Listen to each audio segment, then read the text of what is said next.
National Weather Service in Charleston has issued a wind chill warning, which is in effect from 11 p.m. this evening to 4 p.m. Sunday for Perry County.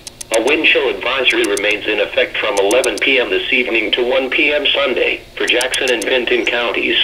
Wind chills will drop as low as -25 late tonight. Limit your time outside. Pets that live outside should also be provided shelter from the wind and cold.